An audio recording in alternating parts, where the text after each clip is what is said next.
12 Steps is a story about a man who is engaged and he takes a lot of business trips. When he comes home from one particular business trip, his fiancée discovers his little black book.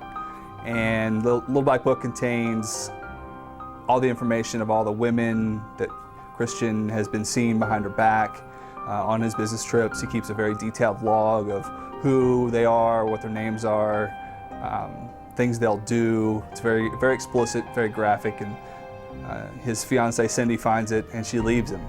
Christian's a very normal guy in a sense. He has a job, he has a house, he has a car, he has a fiancée that he loves very, very much. It's just that he grew up very differently than how we grow up. He grew up with a different idea of how the world works. He grew up basically following his father, as you kind of see in the film, thinking that the relationships that he has been involved with are the way relationships are handled. So the whole movie is a struggle of how he deals with the fact that he's got to change how he perceives relationships. Cindy is such an ordinary, normal person who has gone through some of, I guess, some very drastic changes in her life, and that makes her unusual. She's a very normal person going through very unusual circumstances, and she has so many changes and evolves so much throughout the script that she is just an awesome character. Christian soon realizes that he has a problem, and his problem is, he's told by psychiatrists, is sex addiction. I play Dr. Francis Singerman, the gentleman who, the vehicle by which Christian learns that he's got a serious issue, a serious problem, a medical, psychological problem. He is simply doing whatever he can and whatever he is in his power to get Cindy back, is basically what his point of view is. He has a hard time figuring out whether or not he has a problem or not. He has a hard time figuring out how to get his fiancée back.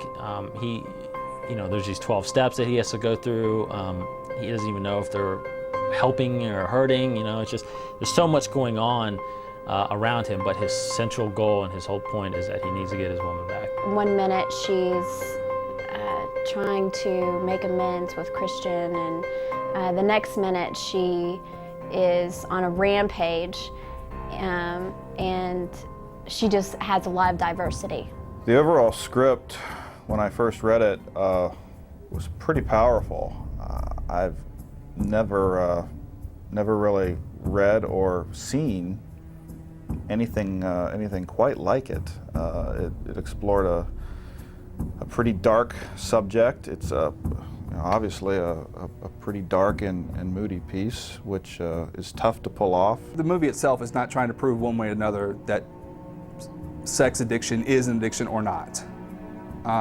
That's not what I'm trying to prove in this movie, because every character in the movie has a point of view about what sex addiction is or is not. Some people buy into it, some people don't. So, and I leave that kind of vague to everybody by not trying to prove a point about whether or not sex addiction is true or not, because that way the viewer or the audience member, however they believe, kind of gives them a different perspective on what the movie's about. The way the script is written, of course, is Christian's point of view, and the process that he's trying to go through. Cindy's point of view is that she has been dealt, I guess, a very bad hand with this guy. She loves him so much, but doesn't understand sexual addiction, doesn't believe that it's an addiction at all. That's the kind of issues I wanted to explore in this film, was whether or not how Christian could kind of redeem himself. And that's the underlying story here, is Christian's redemption as a person. Because whether he gets Cindy back or not is kind of irrelevant to the fact is whether he's really going to come out of this a better person. Russell, as a director, man, you couldn't ask for anything better. He sets the stage. His energy and enthusiasm set the tone, set the timbre for for the day, and then he just turns you loose, man. My character is Cindy, and she's just a woman that's going through a rough time, and she's at a bar, and Christian approaches her, and one thing leads to another. She has a very significant role in the film. Russell was way more patient with me than I thought he was going to be. He was wonderful. He knows what he's doing. He's got everything organized and lined out. He's amazing. He gives the actors freedom to find out who their character is and explore the different opportunities as far as script-wise. And if we have any kind of suggestions that we could potentially add to the script, he's at least open to hearing them and you know, trying it different ways to see what the best way might be. Now, Russell's a very, very, very talented director. He knows how to get his actors to say their lines really well. He lets us kind of go off the script a little bit, you know, and come to him with ideas on certain things, but he's very good of telling his stories and getting his actors to do what he needs them to do in order to tell the story right. So with that, it's very easy as an actor to work with him. Dave as an actor, I thought, at least I hope he enjoyed the role because it was different from anything he had done before.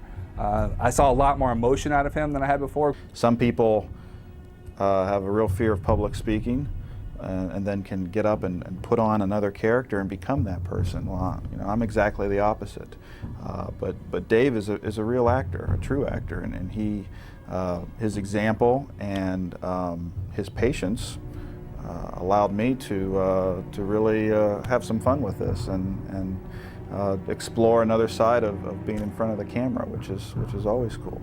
I just met Susan, I think, maybe 2 or 3 months before we even started shooting. On a set of another video that we were doing together. I knew she had talent at the time. I saw that. I waited. I remember when I first met her, we were at the audition, and I remember calling Russell, and because we could not find a Cindy. We could not find the right Cindy. So I remember calling him right when I left the audition and told him that I think I found Cindy. She really got into the role. She prepares for it. When she comes to the set to do her role, she's always, I mean, she's a total professional. She's always ready to go. She knows her lines.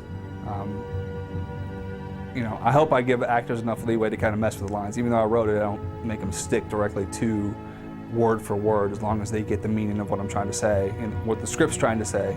And Susan was great at that.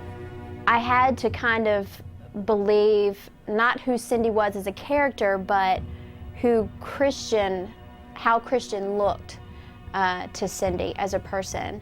That was very different for me to do that because I've always played, you know, just, you know, the characters, that's who they are, and even though they go through changes in their character and evolve, I had never played someone who I felt the character was and someone who believed the character as being someone else. I thought the idea of someone having a sex addiction or an addiction period was a pretty intriguing story. And I thought about one person kind of dealing with this, a young guy, and what I found what really kind of inspired me to write the story the way I did was the fact that I've known a lot of people who've dealt with addictions, alcohol, drugs, things like that. And when the whole idea of a sexual addiction and the way, I did a lot of research on sex addicts and how they cope and the whole 12-step program, and it follows the same kind of logic as Alcoholics Anonymous or any other 12-step program that's out there. If someone told me before we even shot this movie that is a sex an addiction, I would have probably said yes anyway, because I think a lot of things are addictive. For one, I'm addicted to Coca-Cola, so I need to drink Coca-Cola every once in a while, you know. So, you know, cigarettes are addicting, alcohol is addicting, and behavior is addictive. So why not sexual behavior? You know, there are people out there with this problem, and we wanted to make sure that we just shot a good film and we told the story of a good film, that it's not a problem you cannot get over. For this character, yes, but in reality, I don't know, because I don't know. I've never come across it in reality. Do I believe that people can be addicted to sex? Maybe. Yes. Yes. Yes, I do. Sex is a real addiction. The big difference is, or at least what I saw, was that in any other case with addiction, people are told, or at least the whole lifelong goal is to abstain from whatever addiction that person has. There's that line that you cross, and that's what this film's talking about. And when that line that you walk over, when you open that door, and it starts to affect your job, and it starts to affect the relationships with the people that you love, and it literally derails your life. And yeah, that's a problem, and that's real. The thing with a sex addict is that he's not supposed to quit having sex. He has to learn to think differently about how he deals with sex and how he relates to other people through sex.